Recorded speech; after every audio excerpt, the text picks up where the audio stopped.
and unfortunately one player ends today.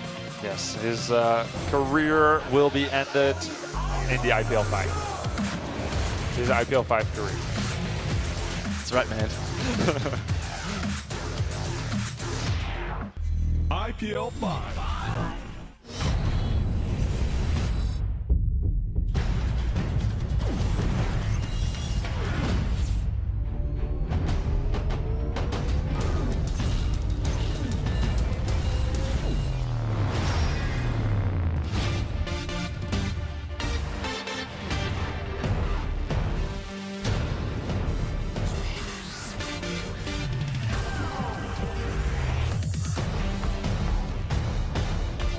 Welcome to IPL 5 Cloud Kingdom.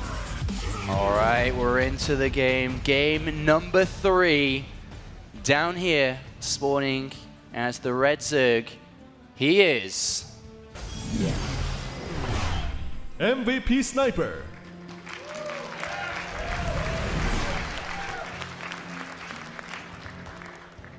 Sponsored by Razer, as it seems. And also sponsored by Razer on the other side is the player from Korea in Team Liquid. Crawling back out of a hole, and now in the rubber match, it is... Liquid TaeJa.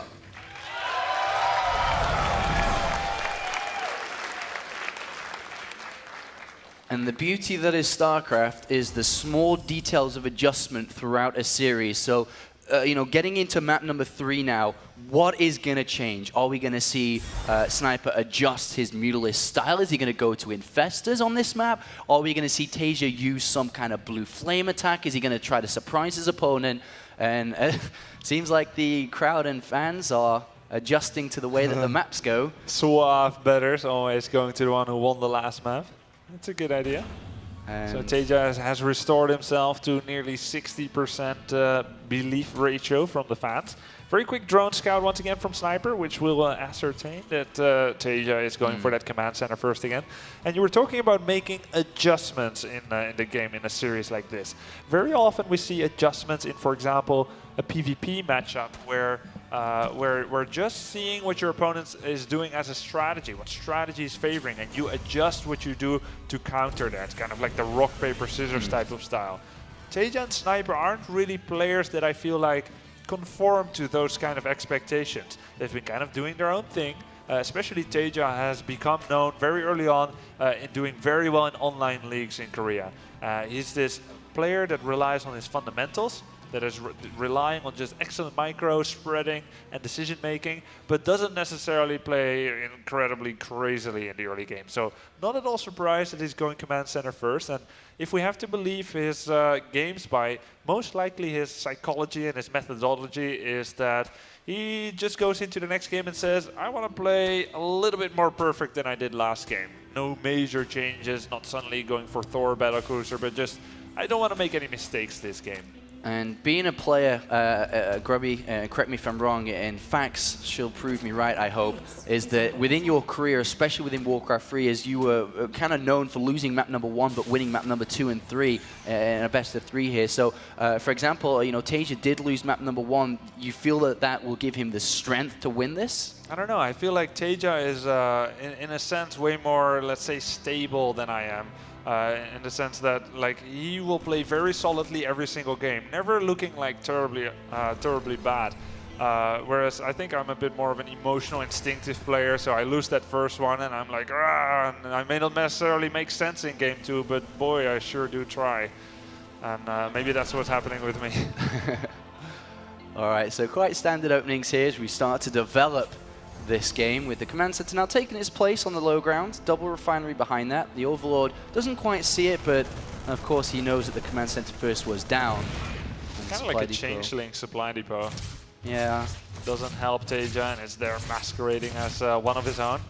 Sniper doesn't like it anymore. No. He's missing an inject because he wants to kill the depot first. Good pick up there.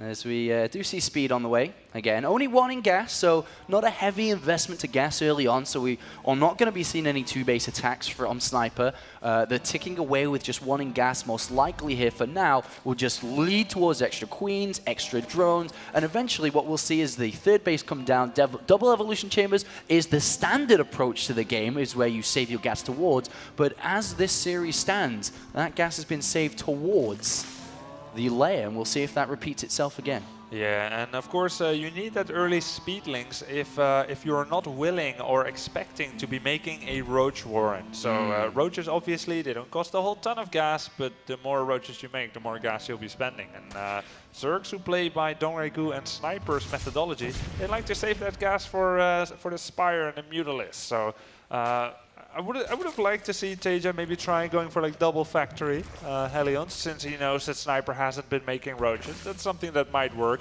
But then again, there's always that new Zerg style SimCity type of play, which will try to deny Hellions from gaining purchase into the natural or the main base. And these Hellions are hidden for now, and they are going to make their way into vision. He's not going to hide them. So basically, the Hellions are relatively late in this game, but we do see double evolution chambers down this time around. I'm not sure if that's just for a wall-off or if he is intending to use them to upgrade. We are still unclear at the moment, as the layer is down at a decent time as the battle of the Hellions versus Lynx commences. But we can note that Stim is down relatively fast here, and there are quite a few Marines coming out because we do have a reactor on the barracks. So 2 Marines are produced at once.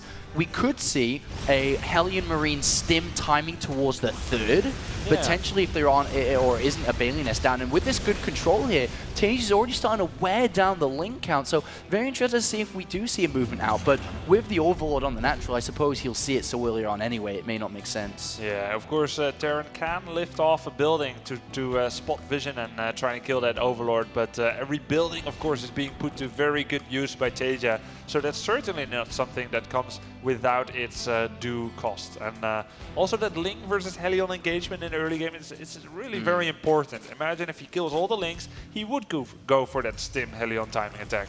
Whereas now, maybe he won't necessarily, because he does have a lot riding on the later game.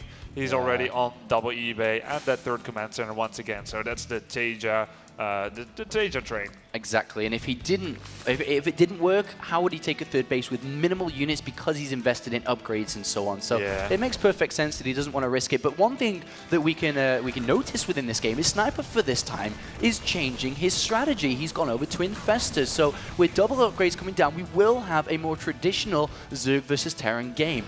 The Infestors versus the Marine and tanks. Now the good thing about TaeJa's style is he's not really guessing about what his opponent might be doing. He's not guessing and then making a huge, let's say, conjecture there, and is gonna go for a special unit type which only works against what he thinks the opponent might be doing. He's just playing a very stable style, which can work either again. Oh dear me. Wow. Anyway, Hellion's dead. That's really nice by Sniper. Nice pickup. But I mean, TaeJa, he'll go fairly well against either Mutalisk or Infestors. He's just playing his own style. For him, important just to note, he needs to scout that at some point, because he might be thinking about Mutalisk. A lot of links are being made right now, as 2-2 should be starting, as 5 Infestors are on the way out, as Pathogen Glands nears completion. Burrow as well, so we could be seeing some Burrow Infestor attacks, and losing those Hellions is gonna be quite painful if we see another surge of Banelings coming in here. So as you mentioned at the start, the series Sniper with a bunch of strategies to approach this matchup due to his training, but we are seeing some Banelings being morphed. We could see an assault towards this 3rd.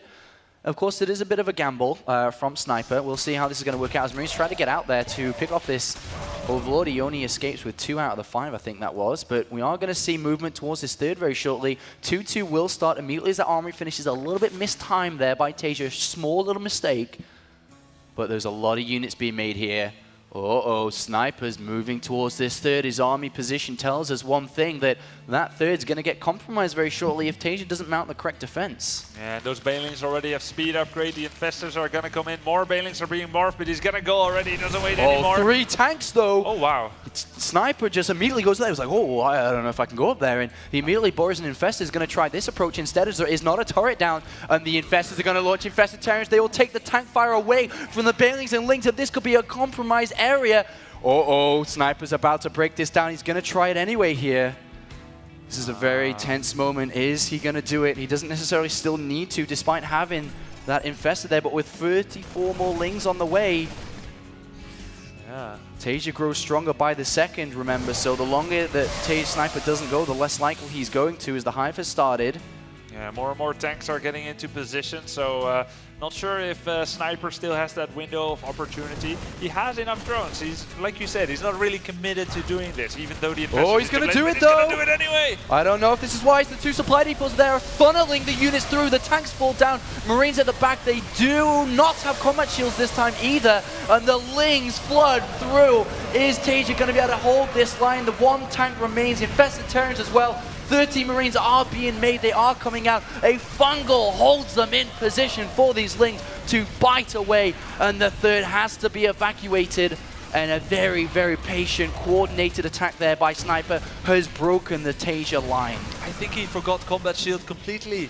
This isn't the delayed combat shield. He should have started it a while ago, and that's hurting him to no end. And he's still not researching it. As we see, the hive is down. The spire is also down as well and as the Ultralisk cavern. And borrowed Lings. TaeJa's on the back foot in this game. There's borrowed Lings preventing the wall off to be completed as well, which will require a scan, if not the turret to complete. And still no combat shield as 2-2 nears completion.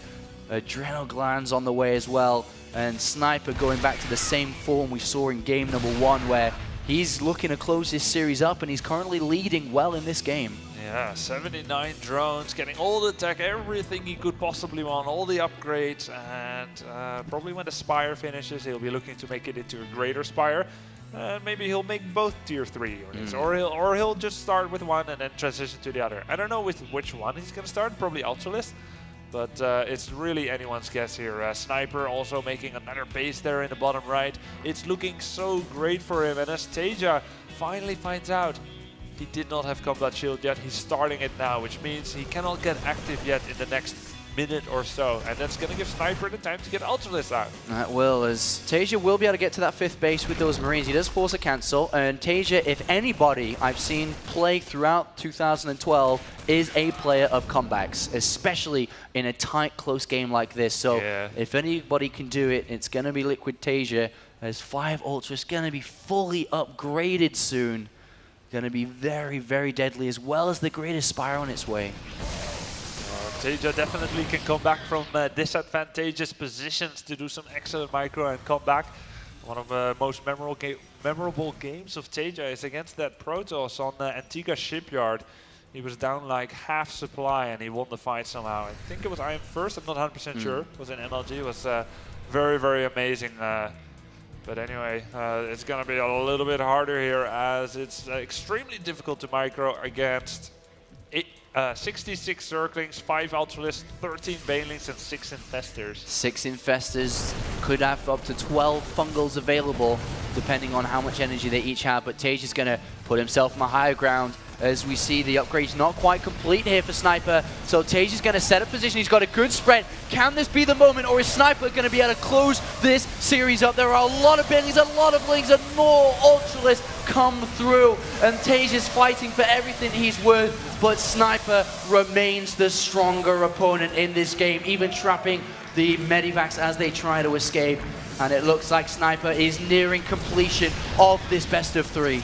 The crowd goes wild as they feel like victory is within Sniper's grasp. Sniper is launching the counterattack. There's one tank on the high ground, but I don't think it's going to be enough. The Marauders and Marines are taking down Ultralisk on the right side there. The SCVs get obliterated on that 3rd base, and as we see, 3-3 is near completion for both players.